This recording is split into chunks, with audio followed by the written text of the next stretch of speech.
بنعمة ربنا تقدمنا باتنين بلاغ. البلاغ الأول بصفتي الشخصية كمواطن مسيحي مصري، ومعايا المستشار نجيب جبرائيل بصفاتنا احنا الاتنين يعني كمسيحيين مصريين.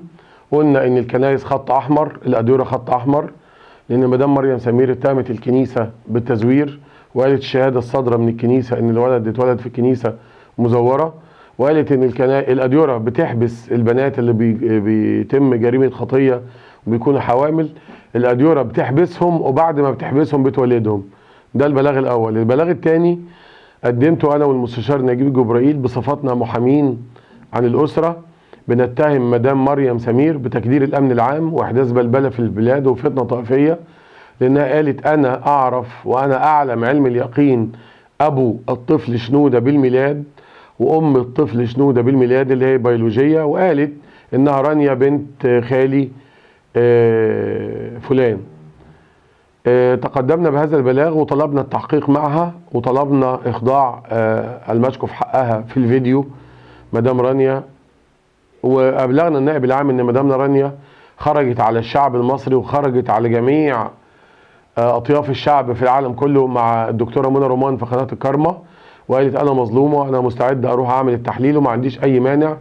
بس هو كان في مانع أدبي، بس حاسة بالخجل والكسوف والفضيحة طبعا، لأن مدام مريم فضحت بنت خالها فضيحة كبرى جدا جدا، وهي تعلم علم اليقين إن هذا الادعاء ادعاء كاذب. لكن إحنا الفيصل عندنا تحليل الدي ان ايه وتحقيق النيابة العامة، هو الفيصل النهائي. الدعوة الثالثة أقمنا أنا والدكتور نجيب جبرائيل جنحة بلاغ كاذب وتجدير الأمن العام، وكل البلاغات السابقة في البلاغين أقمنا بيها جنحة مباشرة تحدد لنظارة جلسة 6/5 في جنح الشرابية لمحاكمة مريم سمير. آسف. طبعا الأستاذة رانيا مدام رانيا بقدم لها كل سلام وكل تحية وتقدير، هي والأستاذ مايكل وكيلها الرسمي، على ظهورهم امبارح وأدلوا بالحقيقة في قناة الكارما.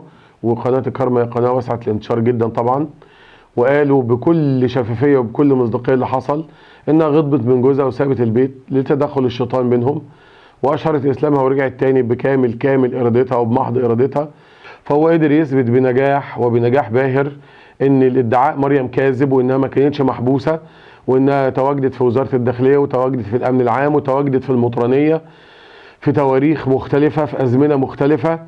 دي الازمنة والتواريخ اللي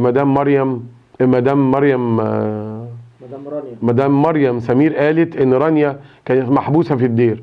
فاثبت الاستاذ مايكل بالدليل المادي القاطع، استاذ مايكل لوقا وكيل المدام رانيا، اثبت كذب وزيف ادعائها بالدليل المادي القاطع وبالشهادات اللي عرضها امام الكاميرا. كل ورقة كان بيقولها وبيقدم عليها دليل، وعرضتها مدام منى رومان.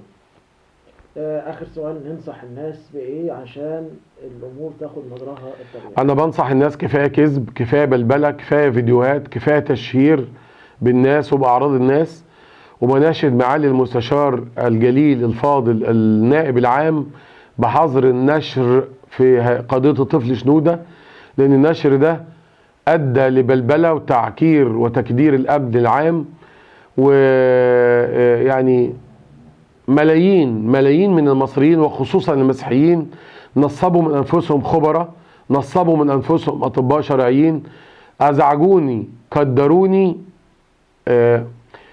حاولوا يدمروا حياتي بالتليفونات والمسجات على جميع انواع التواصل، الواتس والفيس والفايبر.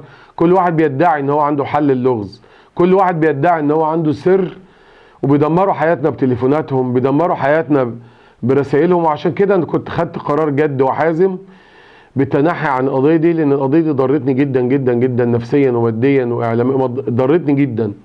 لكن الشيء الوحيد اللي خلاني اعدل عن قرار التنحي هو ظهور فيديو مدام مريم اللي قالت فيه ان الكنيسه مزوره، واللي قالت فيه ان الرهبان بيخبوا مثل هذه الحالات، واللي قالت فيه ان ابو شنوده مسلم، واللي قالت فيه ان ام شنوده مدام رانيا.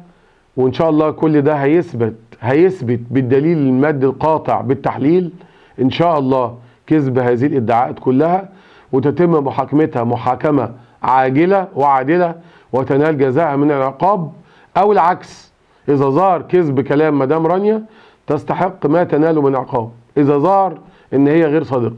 بس انا شعوري الخاص الدفين اشعر مدام رانيا، اشعر ان مدام رانيا صادقه. شكرا.